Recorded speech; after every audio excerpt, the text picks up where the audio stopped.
pour être tout de même très juste dans votre analyse, et c'est vrai que ce qui se passe au Royaume-Uni est inquiétant, et c'est vrai que ceux qui étaient les plus fervents partisans du Brexit, aujourd'hui, laissent la patate chaude à Mme May, et M. Farage, par exemple, effectivement, n'est pas allé au bout de sa logique et n'assume pas.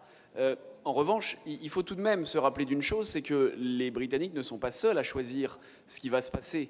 L'Union européenne elle-même est en négociation, et vous ne pouvez pas dire que les Britanniques ne savent pas faire, ne savent pas ce qu'ils veulent faire, quand à côté de cela, le commissaire européen que vous connaissez, M. Barnier, qui est un Français, qui s'occupe des négociations sur le Brexit, pose un certain nombre de contraintes aux Britanniques qui ne rendent pas possible ce qui serait normalement un accord en bonne entente. Donc il faut tout de même être un petit peu juste, même si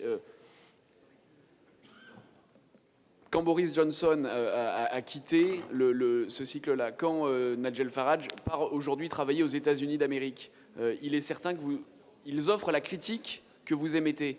Mais tout mettre sur le dos et dans la responsabilité des Britanniques n'est pas correct. Encore une fois, si M. Barnier et si les institutions européennes ne voulaient pas faire payer au peuple britannique le vote libre et souverain, il y aurait de quoi s'entendre. Et c'est ce qu'il faut espérer.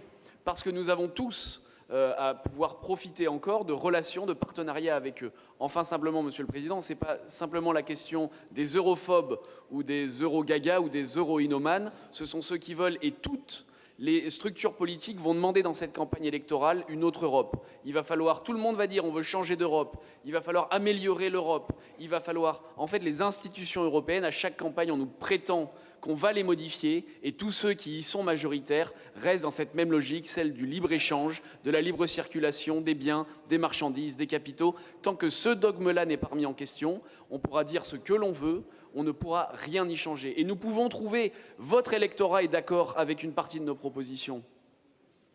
Tous les électorats y sont d'accord puisque tout le monde reprend ce discours qui est celui de devoir changer l'Europe, d'améliorer les structures, de laisser des souverainetés aux nations. C'est pas si compliqué que ça, il faudrait juste un peu de bonne foi et ne pas s'arrêter après la campagne électorale à un simple discours et de faire, une fois élus, tous les actes qui continuent de déposséder les peuples et les nations de leur liberté. Je vous remercie.